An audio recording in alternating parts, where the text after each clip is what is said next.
Scouts! We're going to do our virtual bug badge today. I know it's been kind of hard to get together with your troops lately, so we want to help you out here at the Beanstalk Children's Garden and make sure you can still get that bug badge.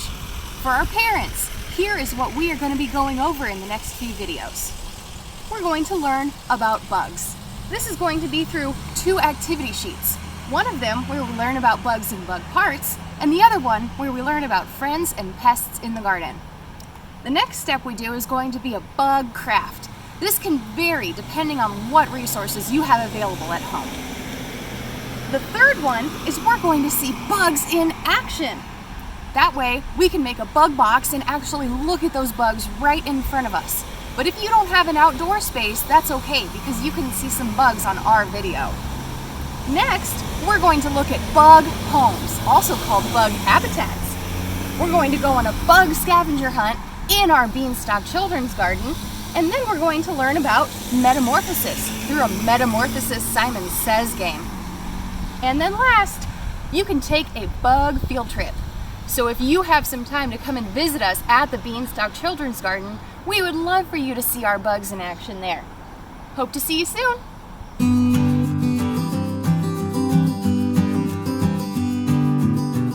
Hi Girl Scouts! Here is your first step of your brownie bug badge. You're going to need your activity guide, which you can download from a link in this video. We'll give you a second to find it with your grown-up.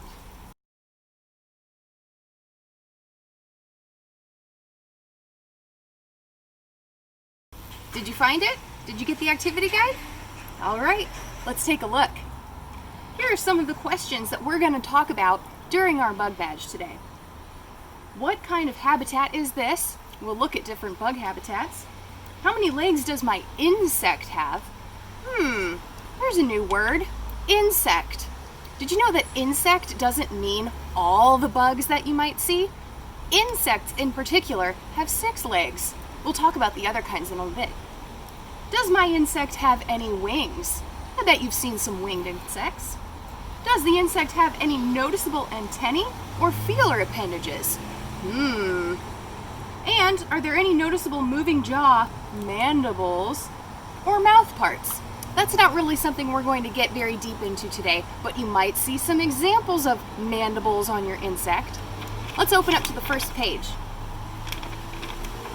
Here are your insects. Remember, these are the ones that I said have 6 legs. They also have 3 body sections, 3 pairs of legs, many have wings, and 1 set of antennae.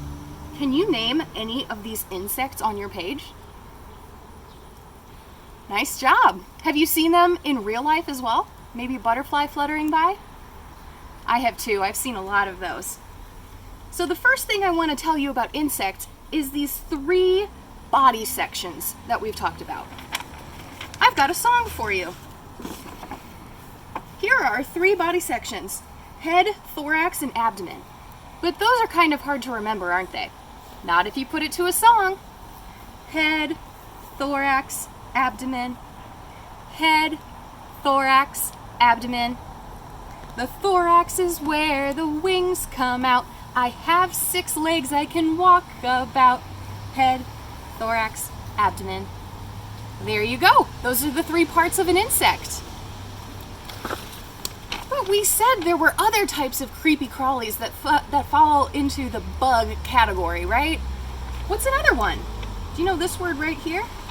Arachnid. That's a fancy name for spider. It's a good vocabulary word for you to have as well. And how many legs do you think arachnids or spiders have? Does it tell us? 4 pairs of legs, which means there are 8 of them. They also don't have antennae. They have 2 body sections, and luckily spiders don't have wings. Would you like to see the body sections of our spider?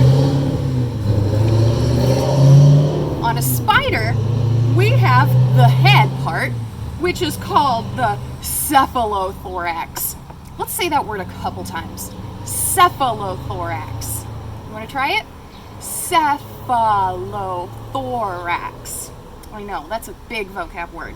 And then we've got the abdomen again, just like we had over here on the insect. I'm just briefly going to mention some other types of bugs that you might see today. We have other arthropods, like a centipede, who's got about 100 legs. We've got crustaceans, like those little roly-polies that you might like to play with. And they have a little hard outer shell. That's how you know that they're crustaceans. And a mollusk, which is our snails and our slugs. They like to walk on their stomach and slide around. They're kind of weird, aren't they? All right, so those are our bugs. Let's see what bug you draw next. The next thing we're going to do to finish our step about bugs and bug parts is use our field guide to draw our very own bug. You can draw something that you already know about, or you can make up your own bug. It's completely up to you. One of my friends drew me a butterfly. So when you draw your own bug, I want you to make sure that you draw its different parts and label them with the new vocab words we've learned. This one has an abdomen and a thorax. You could even label the antennae here, or you can give it a completely new name other than butterfly. Check the different types of bugs in your field guide to pick one, and you can pause the video here while you draw your very own bug. Now we're going to be talking about what makes a garden friend and what makes a garden pest. Can you tell me some reasons why a gardener might like to have bugs in their gardens? Those are good responses. Some of the ones I came up with as well are that they are pollinators, which means they spread pollen from flower to flower to help them grow.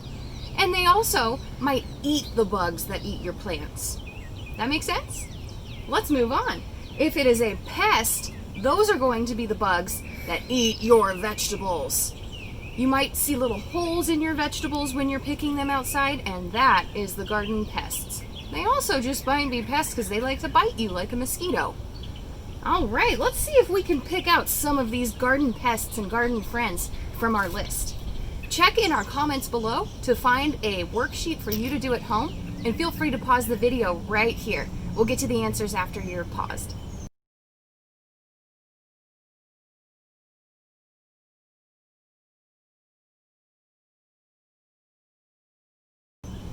Okay, thanks for coming back. Let's see what we know about friends and pests. Okay, this harlequin bug. What do you think about him? You think he's a good bug or a bad bug? You're right. If you said he's a pest, you're exactly right. He likes to eat those plants. He likes to make all those holes in the plants. How about our friend the honeybee? I just gave it away, didn't I? Our friend the honeybee. But this one is probably one you've already learned about in school, isn't it? The honeybee is one of the greatest pollinators. It helps us so much in growing our food. So we will definitely put honeybee under the friends category. How are you doing so far? Did you get 2 out of 2? Next we have whiteflies. What do you think about this one? If you said put it on pest, you were correct again. This is another example of a pest that likes to eat your plants. But how about a ladybug? Is she a nice bug? You think she's a friend? I think she's a friend too. She likes to eat one particular kind of pest called an aphid, and they eat up all of your plants. Next we've got a cucumber beetle, but this kind is spotted. What do you think? Here it goes, under the pest category. Again, this one is eating up all of our plants. You might be seeing a pattern here. Our pests really like eating our crops. It's so rude of them. All right, now we have a damselfly. Have you ever seen one of these in your backyard? Where do you think this one goes? She is gonna go under our friends list because the damselfly likes to eat other garden pests and prevents them from eating our plants. Gardeners love damselflies. How about the white cabbage butterfly? You might be thinking because it's a butterfly that this is a good garden friend, but actually, this is a pest. This one especially loves to eat our cruciferous vegetables here at the Beanstalk. It's what puts all of the holes in our broccoli leaves. This is not a garden friend. right over here on pest. All right, this one might be a little tricky for some of you. What do you think about the wasp? If you said garden friend, you're correct. The wasp may look a little bit scary, but they're actually really good for our garden. They're another pollinator like our friend the bumblebee. Take a look at this grasshopper. What do you think about grasshoppers? They're kind of fun looking, but are they good or bad? Here we go. They're a pest? Oh my goodness. They actually really love to tear apart your plants, and sometimes they come in big swarms of grasshoppers and chew apart farmers' entire crops. They are a really bad pest. How about that praying mantis? You may have seen one of these before. They're really fascinating. If you said garden friend, you are right. Who do you think they eat and keep off of our plants? You're right, garden pests. How about the stink bug? Ooh, what do you think about the stink bug? Even its name is telling you that you want to put it under garden pests. They really love eating our zucchinis and our pumpkins. We find them everywhere. So they are a garden pest. How about the assassin bug? It's kind of an interesting name, isn't it? What do you think about that? Think it's good or bad? You know what? This is actually a garden friend. The name sounds a little scary, but the assassin bug really only goes after garden pests. So gardeners like the assassin bug as well. He's a friend. We might have seen something like this before.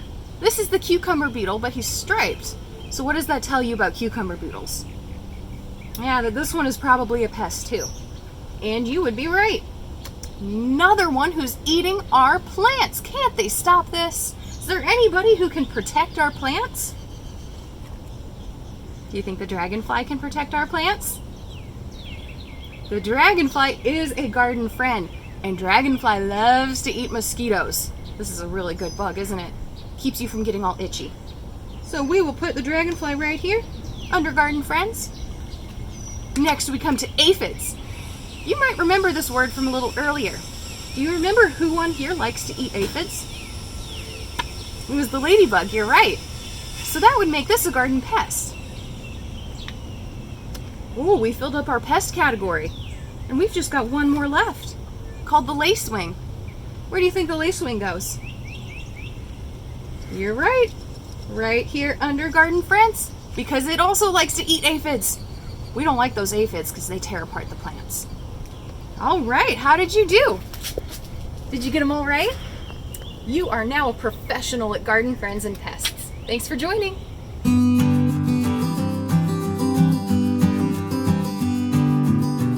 Hello again, Beanstalk friends. We are going to do our bug craft, but we're going to work in the kitchen. Make sure that you ask your grown-up before you use any of the foods in your kitchen. And we will be using a knife today, which is also something your grown-up should help you with. What I've decided to make is a ladybug apple snack. And here's how we do it. Remember, the grown-up should be using the knife. We're going to cut part of our apple in the shape of a ladybug, just like that. It's even red. And we're going to need something to stick the ladybug spots on. Do you see anything here that we could use? The peanut butter? I think we could. You could also use sun butter or another type of nut butter if you have allergies. We're going to put the peanut butter on the back of the ladybug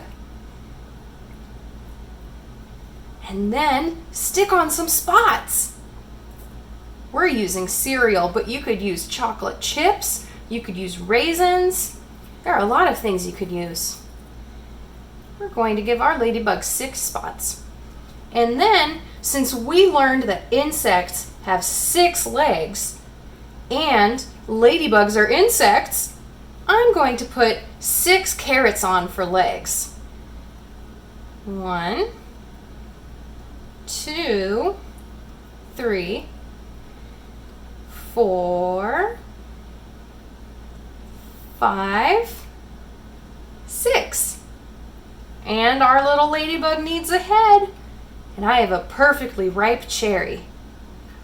There we go! It's a ladybug! Don't worry if you don't have some of these ingredients at your house. You can use different ones that you find in your fridge. I wonder if you could even make a different kind of bug with different foods. Like an ant. It has 3 body parts. Why don't you take a picture of the bug that you make and post it in the comments so that we can see it. Enjoy your snack.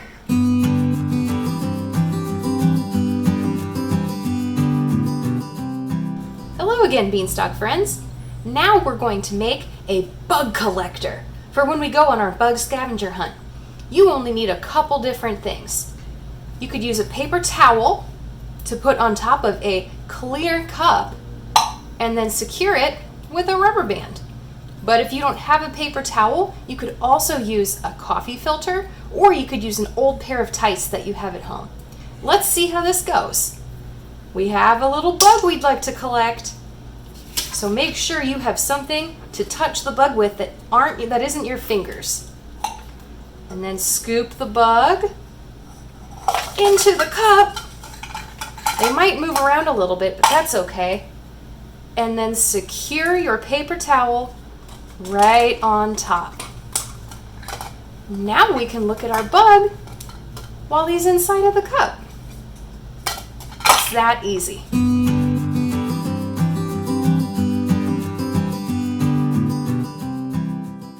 Hello again. Welcome back to the Beanstalk. Today I'm going to be showing you a little bit about bugs. And if you're working on your Girl Scout Brownie Bug Badge, this is part 1 for you to complete. Once you're done here, you can also go on a bug scavenger hunt at your own house. Are you ready to see what we have in our garden? Take a look right over here.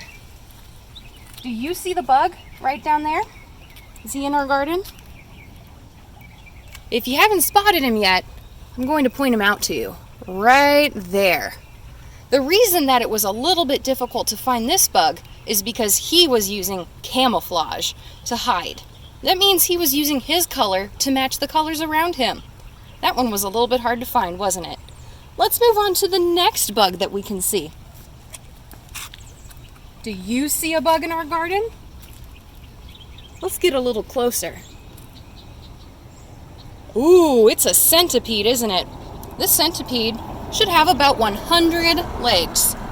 But he wasn't hard to spot because he was brightly colored, right? You might be able to find some real bright colored bugs in your own backyard. Let's see what's next. Sometimes you have to look high and low to find bugs. Do you think you can see it yet? We'll get a little closer. It's right here. And that's a snail. Snails like to be in the dirt, so you might miss it if you don't look at the ground. Let's see if we can find a 4th bug. It's really close to the snail. Can you spot her hiding there? Maybe if we get a little closer. There she is. She's just right below that leaf. She's a grasshopper. Grasshoppers absolutely love to eat vegetables and the leaves on our vegetables.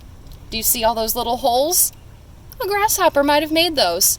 So she's hiding pretty well there. If we keep going, you might see a flying insect. Do you see a flying insect? Maybe if we get closer, we'll be able to see the dragonfly right there on our broccoli. A lot of times you'll find some flying insects at very high places in your garden, like on top of broccoli or on top of corn. They also like to be in the pond area, so you might find some there. And here we have a real bug that just showed up. Right on our broccoli, just like the dragonfly. And that's a Japanese beetle. That is a garden pest. They love to eat all of our vegetables up. We probably don't want him there. Sometimes you find big bugs, but sometimes you find teeny tiny itsy bitsy bugs, and you have to look really close to find them.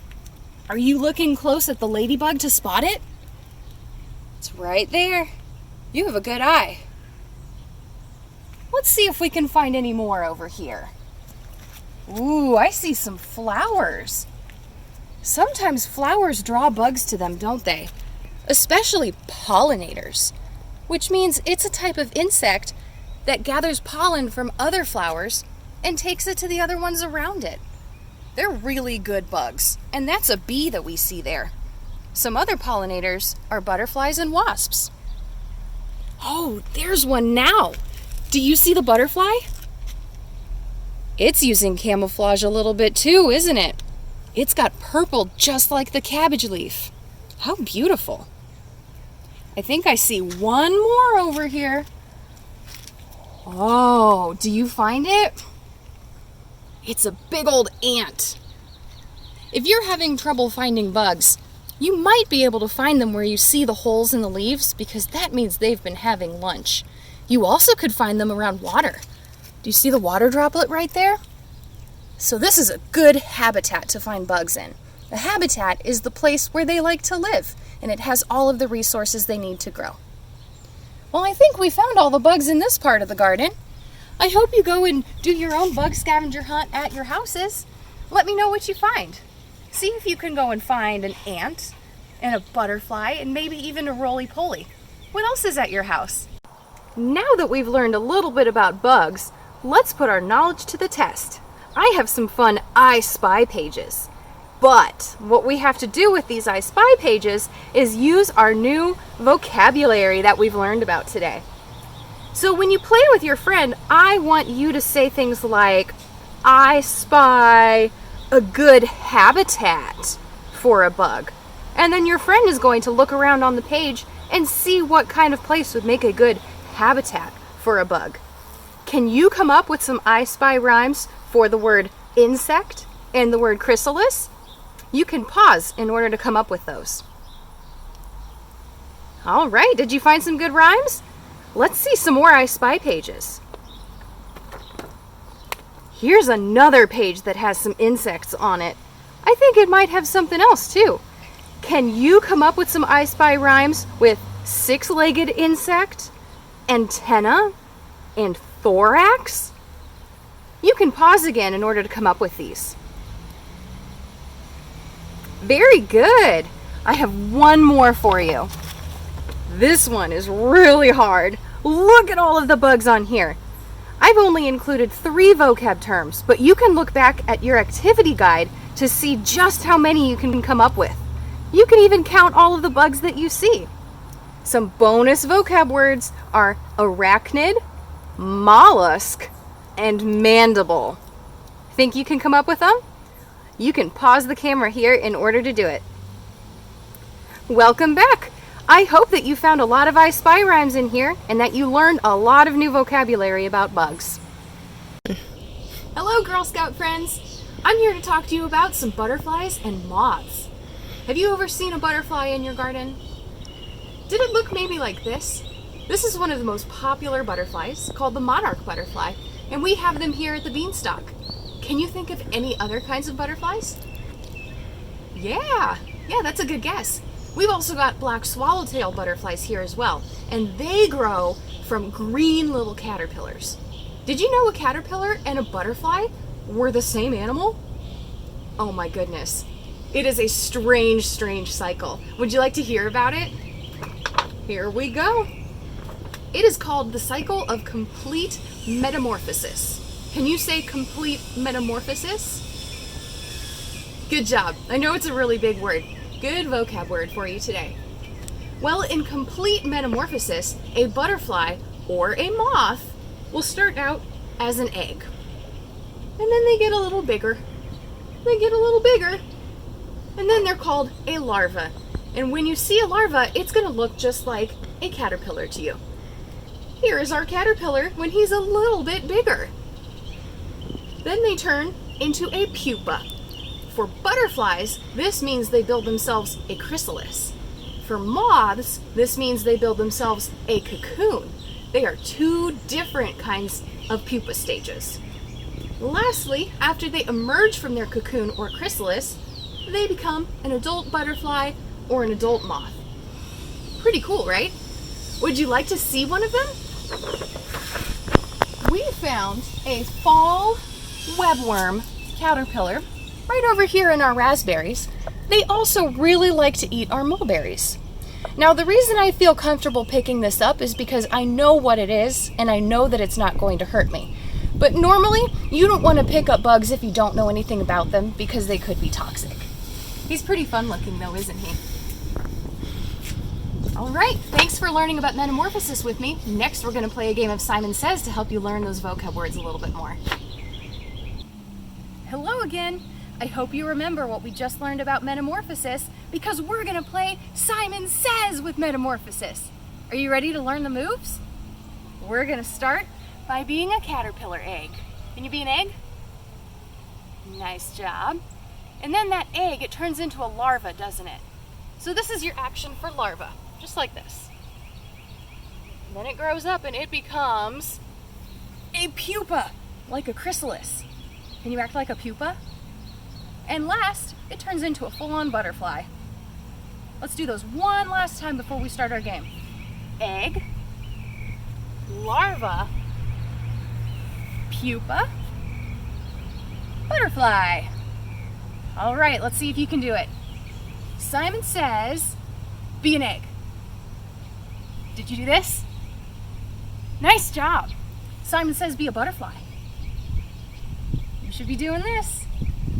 Simon says, be a larva. You got it? And Simon says, be an egg. Thought I'd trick you there. Okay, I'm not gonna help anymore. Simon says, be a pupa. Simon says, be a butterfly. Simon says, be a pupa. Simon says, be a butterfly. Simon says, be an egg. Be a larva. Simon didn't say, did I get you? That's okay if I did, you can keep playing. Simon says, be a larva. Simon says, be an egg. Simon says, be a pupa. Simon says, be a butterfly. Be a butterfly. I probably got you there, didn't I? Let's do a couple more and then you can keep playing with the rest of your troop. Simon says, be an egg. Simon says, be a pupa. Simon says, be a butterfly. Be a pupa. Oh, did I get you? Keep practicing on your own and I'll see you for the next activity.